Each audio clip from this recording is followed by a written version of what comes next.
बिस्मिल्लाहिर्रहमानिर्रहीम। अस्सलाम वालेकुम। कैसे हैं तमाम दोस्त? उम्मीद करता हूँ बिल्कुल खैरियत से होंगे। मैं मोहम्मद वकास और आपको खुश आमदीद करता हूँ अपने यूट्यूब चैनल पर। आज का जो सवाल है बहुत ज़्यादा पूछे जाने वाला सवाल है, स्पेशली जो हमारे बिगनर्स होते हैं उनको पता नहीं चल रहा होता कि जो हमारा पोमीग्रेनेट का प्लांट है, अनार का पौधा है, ये फ्लावर्स तो बहुत ज़्यादा ले लेता है, लेकिन ऑटोमेटिकली क्या होता है कि जो हमारे फूल हैं वो गिरना शुरू हो जाते हैं।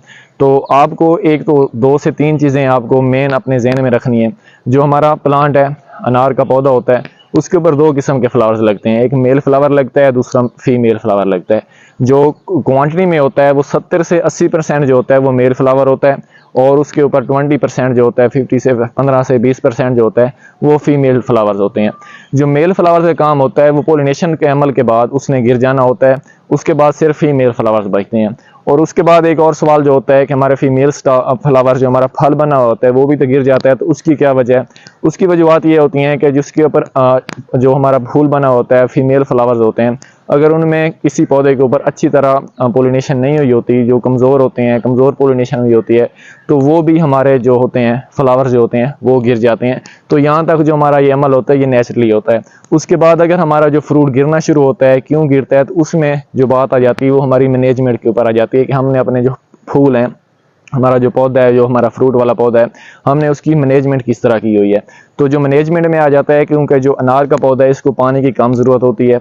आपने कोशिश करनी होती है कि जिस टाइम आपकी पौधे की पोलिनेशन स्टार्ट की हुई हो, पोलिनेशन हो रही हो, तो आपने उस टाइम अपने पौधे की आपने उसका जो अपने पानी है वो आपने रोक देना है। जितना पानी कम लगाएंगे आपने अपने पौधे को एक मरतबा स्ट्रेस में लेकर आना है, क्योंकि जिस टाइम हमारा जो भी प्लांट है, सिवाय मतलब कि अनार के अलावा जो भी प्लांट्स आप लोग लगा रहे हैं, जिस टाइम वो स्ट्रेस में जाता है तो उसके जो सारा फोकस होता है वो अपने फल के ऊपर होता है, अपने बच्चों के ऊपर होता है, अपने फ्रूट के ऊपर होता है। तो वो सारी अपनी जो एनर्जी है वो अपने फ्रूट के ऊपर लगाता है, जिसकी वजह से हमारा फ्रूट है वो अच्छा बनता है, मेच्योर बनता है और नीचे गिरता नहीं।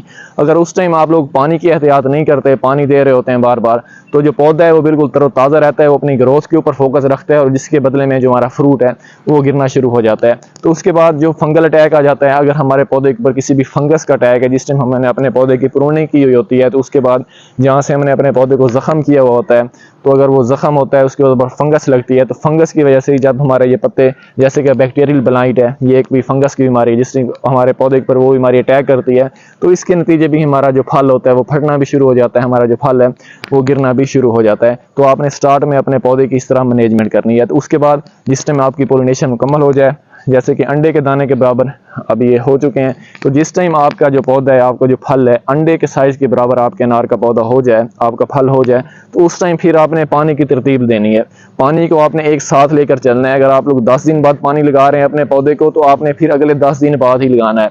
अगर आपने यहाँ पर मैनेजमेंट में थोड़ी सी मिस्टेक की, पहले आप 10 दिन बाद पानी लगा रहे थे, फिर आपने 5 दिन बाद लगाया, फिर आपने 15 दिन बाद पानी लगाया, तो फिर आपका फ्रूट ज़ाया होने के चांसेस हैं। जो आपका फ्रूट होता है वो फट जाता है। इसके ऊपर मैंने एक पहले वीडियो भी बनाई हुई थी। अगर आप लोग पहले पौधे को स्ट्रेस देते हैं, लेट देते हैं, जो आपका फ्रूट है इसका छिलका सख्त हो जाता है। जिस टाइम ये सख्त हो जाता है उसके बाद फ़ौरन जिस टाइम आप दूसरा पानी लगाते हैं, तो इसका जो छिलका है वो इसके पानी, क्योंकि इसमें न्यूट्रिएंट्स आने होते हैं, तो जो आपका ये छिलका है उस टाइम आपका ये छिलका वहाँ से फट जाता है। तो आपने इस तरह अपने पौधे को लेकर चलना है। तो अगर आपका ज़्यादा फल गिर रहा है, उसमें कोई और वजूहत हो सकती हैं, तो आप जो आपने इसमें मैनेजमेंट में करना होता है, आपने इसको फर्टिलाइज़र पर प्लान भी मुकम्मल करना होता है। उसके रिलेटेड मेरी वीडियो मुकम्मल तौर पर बनी हुई है कि आपने अपने पौधे कौन कौन सी फर्टिलाइज़र देनी है। कोशिश करें इस स्टेज के बाद अगर आप लोग पोटाश का इस्तेमाल कर लेते हैं, तो फिर भी आपका जो फूल है, आपका जो पौधा है, फ्रूट है आपका, वो बहुत ही अच्छी तरह मैच्योर होता है। तो अगर इस वीडियो से रिलेटेड आपका कोई भी सवाल है कि हमारे जो पौधा है उसके ऊपर फ्लावर्स क्यों गिरते हैं, मेल फ्लावर गिर जाते हैं, अच्छी ठीक है, लेकिन उसके बाद फीमेल फ्लावर्स क्यों गिरते हैं, उसकी क्या वजूहत है, इससे रिलेटेड अगर आपको कोई भी सवाल है तो आप लोग लाजमी पूछ सकते हैं। इंशाल्लाह मुलाकात होती है बहुत जल्द एक नई वीडियो के साथ, एक नए टॉपिक के साथ। इजाज़त दीजिए। अल्लाह हाफिज़।